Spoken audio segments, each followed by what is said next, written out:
সময় তুমি ওই জায়গায় ব্যয় করো যেই জায়গায় ব্যয় করলে আখিরাতের লাভ আছে। সময় তুমি ওই জায়গায় ব্যয় করো যেখানে আখিরাতের লাভ পাবা। কমপক্ষে এই দুনিয়ার বৈধ লাভ হবে এমন জায়গায় সময় ব্যয় করো। এখন বলেন, কিছু আল্লাহর বান্দা দৈনিক 8 ঘন্টা 4 দোকানে বসে থাকবে। গ্রাম অঞ্চল, শহর অঞ্চল সব জায়গায় এরকম কিছু আল্লাহর বান্দা আছে না নাই? ছেলে 3টা থাকে সৌদি আরব, অনেক টাকা ইনকাম করে, ওনার তো কাম কাজ নাই, কি করবে? জোহরের নামাজ পড়ে বাইরে হয়, একবারে রাত 12টায় বাড়িতে ফিরে। 2টা থেকে 12টা একটানা 10 ঘন্টা উনি 4 দোকানে বসবে, সুন্দর মতো খাবে, দৈনিক 300-400 বিল হবে, পোলাপান দিয়ে দেবে। এখন বলেন, এই 10 ঘন্টা 4 দোকানে বৈশা ওনার আখিরাতের কি লাভ হয়েছে? দুনিয়ার বৈধ কি লাভ হয়েছে? উপরন্তু কি হলো? ওই জায়গায় বসছে, গীবত করছে, এর দোষ ত্রুটি বর্ণনা করছে, সামনে টেলিভিশনের দিকে তাকায় তাকায় নাচ গান দেখছে, শুনছে। তার মানে কি হলো? আখিরাতের লাভ তো বহুদূর, দুনিয়ার বৈধ লাভ তো বহুদূর, বরং পাপের বোঝা নিয়ে দৈনিক বাড়ি ফিরতেছে। ঠিক কিনা বলেন? আমার যে যুবক ভাই কোনো কারণবিহীন ফেসবুকের মধ্যে ঘন্টার পর ঘন্টা আছে, কোনো কারণবিহীন ইউটিউবের মধ্যে ঘন্টার পর ঘন্টা নাচ গান দেখতেছে, কেউ পাবজি খেলতেছে, কেউ ফ্রি ফায়ার খেলতেছে, কেউ বা জুয়া খেলতেছে, আছে না নাই? বলেন তো, এই মোবাইল টিপলো, আখিরাতের কোনো লাভ আছে?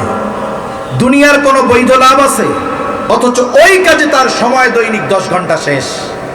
তার সময়টা কেমনে ব্যয় করব? আমি 1 ঘন্টা এই জায়গায় বসবো, আমার হিসাব হবে 1 ঘন্টা বসলে আখিরাতের লাভটা কি?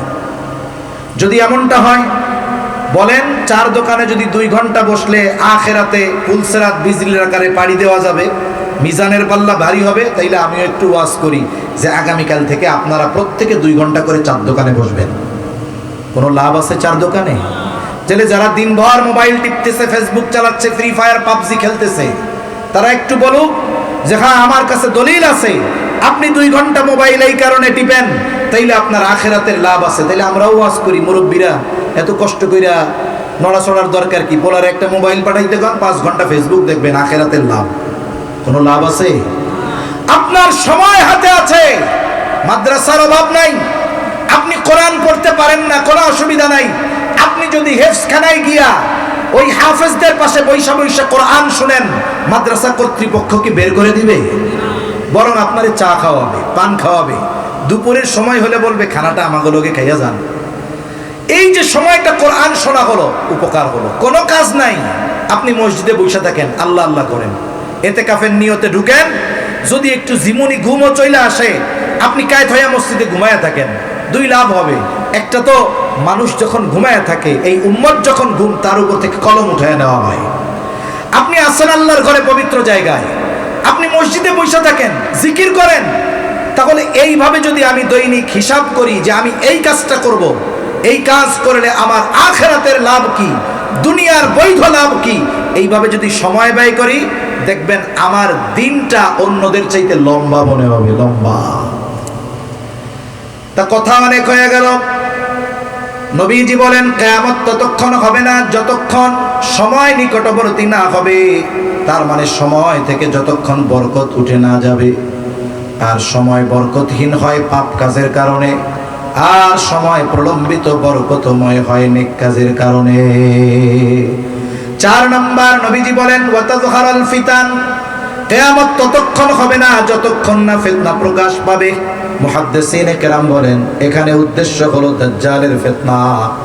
এই উম্মতের জন্য সবচেয়ে ভয়াবহ বড় ফিতনা হলো দাজ্জালের ফিতনা। প্রত্যেকটা বড় বিষয়ের সূচনা হয় ছোট দিয়ে। বড় ঝড় আসার আগে কি হয়? একটু গুমোট গরম হয়। যখন গরমের একটা ধরন আছে, মুরব্বীরা বুঝবে, ওই ধরনের গরম যখন হয়, তারা বলে কাছাকাছি সময় বড় ঝড় বৃষ্টি হইতে পারে। প্রত্যেকটা বড় কিছুর আগে ছোট আলামত হয়। দাজ্জাল এই মহা ফিতনা আসার আগে হাজারো ছোট ছোট ফিতনা আমাদেরকে গ্রাস করার অপচেষ্টা করবে। এই যে সমসাময়িক যত ফিতনার কথা আপনারা শুনেন, কাদিয়ানির ফিতনা, হিজবুত তাওহীদের ফিতনা, এই যে সমকামিতার ফিতনা, তারপরে দেওয়ানবাগির ফিতনা, যত ধরনের ফিতনা, খ্রিস্টান মিশনারির ফিতনা, এই যে বর্তমান সময়ে কি দেখি, বর্তমান সময়ে দেখা যায় মোবাইলে সম্পর্ক করে ধর্মান্তরিত হয়ে যাচ্ছে, কোনো চিন্তা ভাবনা কিচ্ছু নাই। এই যে হাজারো ফিতনা আসতেছে আমাদের সামনে, নাস্তিকতার ফিতনা, এই ছোট ছোট ফিতনাগুলো দাজ্জালের আগমনকে সহজ করতেছে। এটা বড় ভয়াবহ বিষয়। রাসূল আকরাম সাল্লাল্লাহু আলাইহি ওয়াসাল্লাম যখন দাজ্জালের এই ফিতনার কথা সাহাবায়ে কেরামের সামনে বলছেন, সাহাবায়ে কেরাম মৃত্যুর ব্যাপারে কোনো পরোয়া করতেন না, বরং তাদের মনের চাওয়া তো এরকম ছিল যে আমার জীবন যদি 100 হইতো, আমি 100 বার আমার জীবন আল্লাহর রাস্তায় কোরবান করতাম। তারা তো মৃত্যুর ব্যাপারে পরোয়া করতো না, কিন্তু দাজ্জালের এই ফিতনার ব্যাপারে তারা ভীত চিন্তিত ছিল।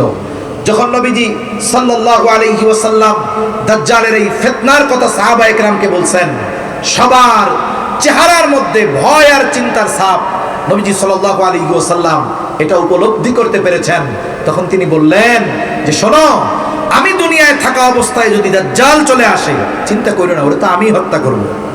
তাহলে এই ফিতনা এমন এক ফিতনা, ওই ঈমানদারেরা যাদের ঈমানের উপমা আল্লাহ তাআলা কোরআনে দিয়েছেন, আমিনু কামা আমানান নাস, আমাদেরকে বলা হচ্ছে তোমরা ঈমান আনো ওই সমস্ত মানুষদের মতো। ওই সমস্ত মানুষ কারা? সাহাবায়ে কেরাম। তাদের ঈমানের উপমা আল্লাহ দিয়েছেন। ওই সমস্ত ঈমানদারেরা তারা দাজ্জালের ফিতনার ব্যাপারে চিন্তিত ছিল, ভীত ছিল, কিন্তু আমাদের মধ্যে এই ব্যাপারে কোনো চিন্তাও নাই, ভয়ও নাই, পেরেশানিও নেই। এই জন্য নবীজি সাল্লাল্লাহু আলাইহি ওয়াসাল্লাম সাহাবায়ে কেরাম দাজ্জালের ওই ফিতনার ভয়াবহতা তারা অনুধাবন করতে পেরেছেন। নবীজি উম্মতের প্রতি বড় রহমদিল, এই জন্য আমল শিখাইয়া দিয়েছেন। কি আমল? এই যে সেই আমলের সময় অলরেডি চলতেছে। নবীজি সাল্লাল্লাহু আলাইহি ওয়াসাল্লাম বলেন, যে জুমআর দিন সূরা কাহাফ তিলাওয়াত করবে, নবীজি বলেন আল্লাহ তাআলা তাকে দাজ্জালের ফিতনা থেকে হেফাজত করবে। সূর্যাস্ত থেকে জুমআর দিন শুরু হয়ে গেছে। আরেক বর্ণনায় নবীজি বলেন, যেই ব্যক্তি সূরা কাহাফের 10 আয়াত, এক বর্ণনায় প্রথম 10 আয়াত, আরেক বর্ণনায় শেষ 10 আয়াত, তবে মুহাদ্দিসিনে কেরাম প্রথম 10 আয়াতের ব্যাপারে গুরুত্ব দিয়েছেন। এই 10 আয়াত যে হিফজ করবে, মুখস্থ করবে, জুমার দিন তিলাওয়াত করবে, আল্লাহ তাআলা ওই তিলাওয়াতকারীকে দাজ্জালের ফিতনা থেকে হেফাজত করবে। তাই আজকে থেকে আমরা এই আমলটা করব তো ইনশাআল্লাহ। সূরা কাহাফ পুরা না পারি, কমপক্ষে 10টা আয়াত পড়ব। এই 10টা আয়াত মুখস্থর চেষ্টা করব। মুরব্বীরা বলতে পারেন আমরা এখন কেমনে করব? মোবাইল তো সবার কাছে আছে, সেটা বাটন ফোন হোক আর টাচ ফোন হোক, প্রত্যেক মোবাইলের মধ্যে রেকর্ডিং আছে। আপনি আপনার ইমাম সাহেবকে গিয়া বলেন, ইমাম সাহেব সূরা কাহাফের 10টা আয়াত একটু তিলাওয়াত করে দেন না। ইমাম সাহেব কি কইব যে 10 তিলাওয়াত করে দিতে পারি, আমার 500 টাকা দেওয়া লাগবে? এটা কি বলবে নাকি? বলবে না, উনি স্বতঃস্ফূর্তভাবে রেকর্ড করে দিবে। এবার আমি আপনি যদি, যার মুখস্থ নাই, কোরআন শরীফ দেখে পড়তে পারে না, দৈনিক যদি 50 বার ওই 10 আয়াত শুনে, 1 সপ্তাহ লাগবে না ওই 10 আয়াতের হাফেজ হয়ে যাইতে। একটু গুরুত্ব দিয়ে আমরা এই আমলটা করব। কেন? বুজুর্গানে দিন বলেন, বেঁচে থাকার জন্য শ্বাস প্রশ্বাস যতটা জরুরি, ওর চাইতে বেশি জরুরি মনে করব এই ইবাদতটা। কেন? বলে অনেকে মনে করে দাজ্জাল তো আরো অনেক পরে আসবে, এত আগের থেকে আমল করার দরকার কি? বলে না, দাজ্জাল আগমনের আগে, দাজ্জাল আগমনের পথকে পরিষ্কার করার জন্য আরো বড় বড় ফিতনা আসবে। আর অধিকাংশ ফিতনা আসে খুবসুরত নিয়া। ফিতনা যেগুলো দিন বিধ্বংসী ফিতনাগুলো আসে সুন্দর সুরতে, সাধারণ মানুষ ওর ভেতরের অবস্থা বুঝতে পারে না। ওই যে বলে না, উপরে ফিটফাট, ভেতরে সদরঘাট। তা বুজুর্গানে দিন বলেন, যেই ব্যক্তি যত্ন সহকারে এই সূরা কাহাফের তিলাওয়াত করবে, আল্লাহ তাআলা তার চর্মচক্ষু নয়, হৃদয়ের চক্ষু খুলে দিবে। একজন দক্ষ অভিজ্ঞ স্বর্ণকার, তার সামনে যদি 2টা স্বর্ণের জিনিস ধরা হয়, একটা হলো ইমিটেশন আর একটা হলো অরিজিনাল স্বর্ণ, আমার মনে হয় অধিকাংশ স্বর্ণকার দেখেই বলে দিবে এটা অরিজিনাল, এটা 2 নম্বর। আমি আপনি বলতে পারবো না। কেন? বলে তার একটা অভিজ্ঞতা তৈরি হয়ে গেছে। এই সূরা কাহাফের তিলাওয়াতের দ্বারা আল্লাহ তাআলা ওই আমলকারীর হৃদয়ের চোখ খুলে দিবে। ফিতনা তার সামনে যত সুন্দর সূরাত নিয়ে আসুক না কেন, তার হৃদয়ের চক্ষু দিয়ে সে বুঝতে পারবে যে এটা কোনো দ্বীনি বিষয় নয়, বরং এটা হলো ঈমান বিধ্বংসী একটি বিষয়।